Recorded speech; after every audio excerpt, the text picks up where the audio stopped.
The Draconian flagship exploded. Human warriors poured from the airlock breach, seething with fury, starving for Draconian blood. The Draconian Empire never had war with humans before. Now the humans would make them regret it. Jake Reyes, grizzled human smuggler, slammed the Crimson Wyvern into dock at Waystation 617. Screeching metal, sparks. He stomped down the ramp into the cantina reek of stale liquor and desperation, slapped a credit chip on the sticky bar. His old friend Varys grabbed his shoulder. Varys was Eliani, scaled skin, forked tongue. Information broker. Jake.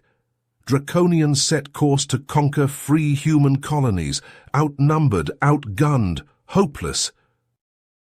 Jake clenched his jaw, squeezed his glass until it cracked.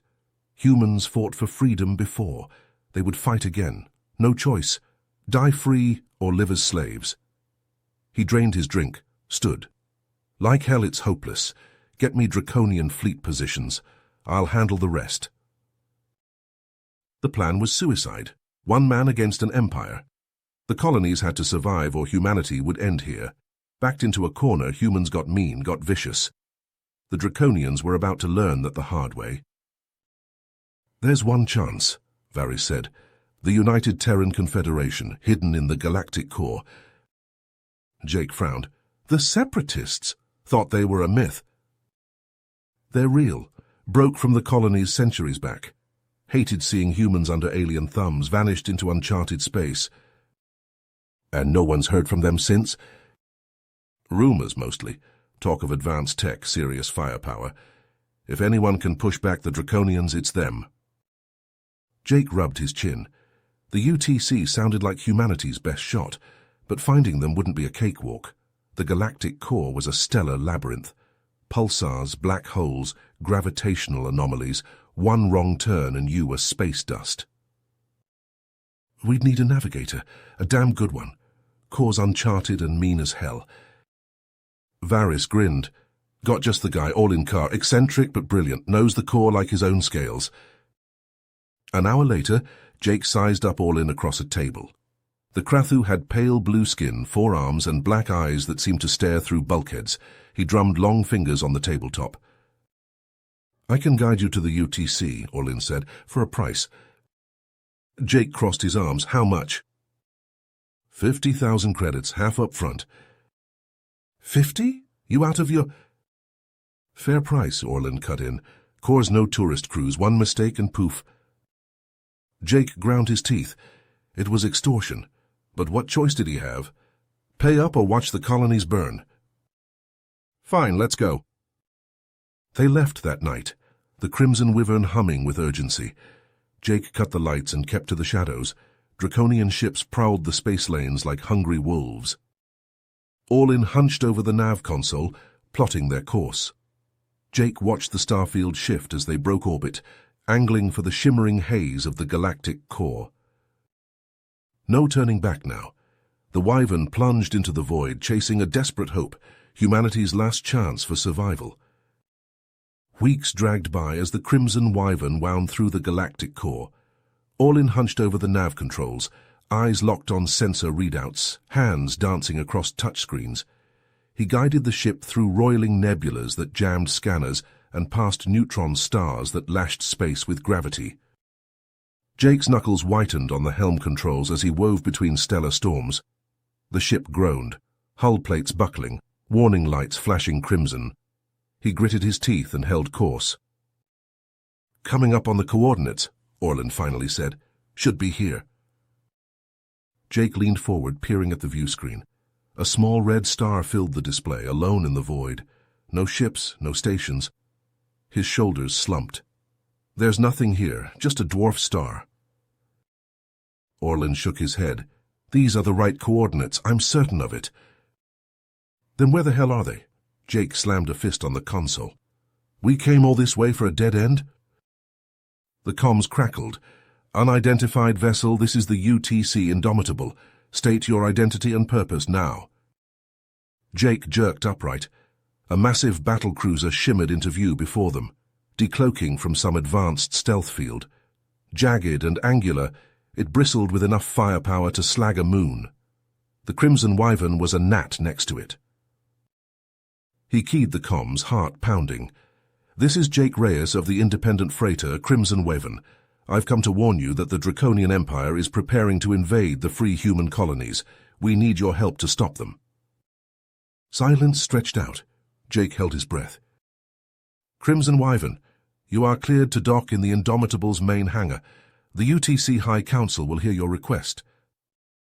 Jake sagged back in his chair, not quite believing it. They'd found the lost Confederation. Orlin flashed a sharp-toothed grin. Looks like the trip was worth it after all. The Wyvern glided toward the Indomitable's cavernous landing bay. As the ships docked with a clang of locking clamps, Jake met Orlin's eyes. For the first time since they'd left Waystation 6117, he felt a flicker of hope. The colonies might just have a chance, if he could convince the UTC to join the fight. Jake and Orlin marched through the Indomitable's gleaming corridors, escorted by a squad of UTC Marines in sleek, powered armor. The Marines moved with fluid precision, rifles held at the ready. Jake couldn't help but stare at their equipment, from the advanced alloy of their armor plating to the compact energy weapons they carried. It was tech beyond anything the colonies had, maybe even beyond the Draconians. Transparent display screens lined the hallways, showing sensor data and fleet formations. Crew members in crisp black uniforms hurried past, barely sparing a glance for the visitors. The whole ship hummed with purpose and coiled power. The Marines led them into a large chamber, with a vaulted ceiling and a circular table in the center. Figures in dress uniforms sat around it, eyes tracking Jake and Orlin as they entered. At the head of the table was an older man with iron-grey hair and a face lined by decades of hard decisions. His uniform was adorned with rows of medals and the insignia of an admiral. "Welcome to the Indomitable," he said, voice firm with authority. "I am Admiral Winters, commander of this vessel and a member of the UTC High Council. We are told you have urgent news for us, Jake Reyes." Jake stepped forward and locked eyes with Winters. "I'll cut right to it, Admiral. The Draconian Empire is preparing a full-scale invasion of the free human colonies. The Draconians have conquered a dozen species before us. They have a massive fleet and advanced weapons. The colonies... My people, we can't stop them alone. We need your help." Winters steepled his fingers. "The Confederation has not involved itself in the affairs of the outer colonies for centuries. We left to pursue our own path long ago. Why should we intervene now?" Jake leaned forward, knuckles resting on the table. "Because if the Draconians take the colonies, they won't stop there. They'll keep expanding, conquering, enslaving. It's only a matter of time until they reach you out here." Orlin spoke up. "I have traveled through Draconian space many times, seen the brutality of their rule firsthand. They are not just a threat to the colonies, but to all free peoples of the galaxy." The councillors murmured to each other, expressions unreadable. Winters held up a hand for silence.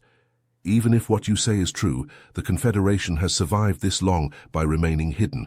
If we use our fleet against the Draconians, we reveal ourselves and risk destruction. Why should we take that risk for a group of distant, long-estranged cousins?" Jake met Winters' gaze without flinching. "Because we're still your people, Admiral. No matter how long ago you left, no matter how far apart we've grown, we're still human. We share bonds of blood and history that can never be erased." He looked around the table, making eye contact with each councillor in turn. "I know you believe in liberty, in freedom. The colonies do too. Right now, they're the only thing standing between the Draconians and total domination. If the colonies fall, how long until the Draconians come for you? How long until everything you've built out here is in peril?" Jake's voice rose with conviction. "But there's an alternative, a chance for something greater. If the Confederation fights alongside the colonies, it won't just be a defensive action. It will be a reunion centuries overdue. A chance to show the galaxy the full strength and unity of the human race. A chance to build a future together, free from the constant threat of conquerors like the Draconians." As Jake's words rang out in the chamber, he saw something shift in the councillors' faces. The hard, wary look softened slightly, replaced by thoughtful expressions and even a few grudging nods. The Indomitable's council chamber fell into a tense silence after Jake's impassioned speech. Admiral Winters stared at him, eyes hard and calculating. Jake held his breath. This was the moment of truth. The fate of the colonies, of all humanity, hung in the balance. Finally, Winters nodded slowly. "We have heard your words, Jake Reyes. The Confederation has long believed that our isolation was our strength, that by remaining apart, we could weather any storm. But perhaps it is time for us to stand with our brothers and sisters once more." He stood squaring his shoulders. "The United Terran Confederation will mobilize its fleet in defense of the colonies. We will show the Draconians the true strength of humanity united." Jake sagged with relief, a grin splitting his face. "Thank you, Admiral, thank you." The next days passed in a blur of frenzied activity as the UTC prepared for war. Sleek battleships slid out of hidden shipyards, engines flaring to life. Marines drilled tirelessly, honing their skills. Jake and Orlin worked closely with UTC tacticians, sharing all they knew of Draconian strategies and weaknesses. When the UTC fleet arrived at the embattled colonies, it was a sight to behold. Hundreds of ships, each a marvel of advanced technology and human ingenuity. They tore into the Draconian armada like wolves among sheep. The battles were brutal, desperate affairs. The Draconians fought viciously, but they were outmatched. UTC warships danced around their clumsy formations, picking them off with merciless efficiency. Marines in powered armor stormed enemy vessels, leaving trails of shattered Draconian bodies in their wake. Victory seemed within grasp, until the final battle above New Terra. Jake watched in horror from the bridge of the Indomitable as the Draconian flagship unleashed a new weapon, a pulsing beam of energy that stabbed down at the planet's surface. The ground buckled and cracked, cities crumbling into dust, a planet cracker. "We have to stop it," Jake shouted. "It'll tear the whole colony apart." Orlin stared at the tactical display, eyes narrowed. "There may be a way. If we can get close enough to the flagship, we could overload its reactor. The explosion would destroy the ship and the planet cracker along with it." Admiral Winters shook his head. "We'd never get close enough. Their point defenses would shred us." "Not if we had a small, fast ship, something maneuverable enough to slip past their guns." Orlin turned to Jake, "like the Crimson Wyvern." Jake's blood ran cold. "That's a one-way trip, Orlin. Whoever flies that mission, they aren't coming back." Orlin met his gaze, eyes filled with grim determination. "I know, but it's the only way to save New Terra, to save everyone." Before Jake could react, Orlin spun and sprinted off the bridge. Jake chased after him, heart pounding. He caught up to Orlin in the hangar bay, just as the Krathu was climbing into a sleek UTC fighter. "Orlin, wait, you can't do this." Orlin paused, looking back at Jake. "Someone has to, Jake, and better me than you. The colonies will need a hero after this, someone to help pick up the pieces. That's you, my friend, not me." Jake gripped the side of the fighter, knuckles white. "Don't throw your life away, Orlin, please. We can find another way." Orlin smiled sadly. "We both know there is no other way." He clasped Jake's arm. "It's been an honor, Jake Reyes. Now let me go. Let me do this." With a heavy heart, Jake stepped back. He watched as Orlin sealed the cockpit and fired up the engines. The fighter lifted off, angling toward the chaos of the battle raging outside. Jake returned to the Indomitable's bridge, eyes fixed on the view screen. He watched Orlin's fighter weave through the maelstrom of ships and weapons fire, drawing ever closer to the Draconian flagship. Come on, Orlin," he whispered. "Come on." The fighter plunged into an opening in the flagship's hull, vanishing from sight. For a moment, nothing happened. Then the massive ship buckled, explosions ripping through its superstructure. It tore itself apart from within, the planet cracker beams sputtering out. A ragged cheer went up on the Indomitable's bridge as the flagship broke apart. But Jake couldn't join in. All he could think of was Orlin, sacrificing himself to save millions. With their flagship destroyed and their ultimate weapon gone, the Draconian fleet fell into disarray. The UTC pressed the attack, hammering the enemy until they finally broke and fled. The battle was won. The colonies were saved, but the cost had been high.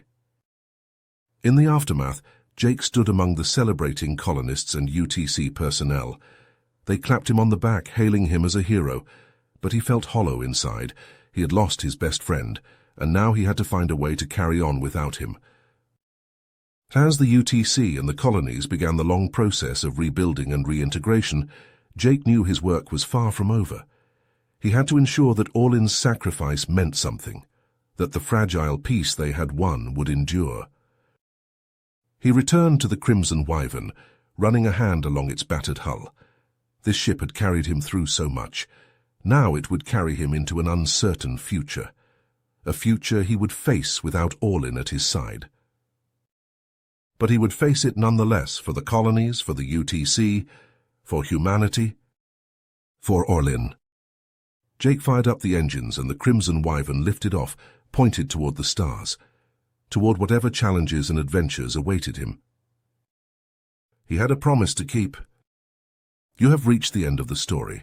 If you enjoyed this story and want to support us, please leave a like and subscribe to our channel, and for every comment that says 88, I will heart every single one of them. Thank you for your time.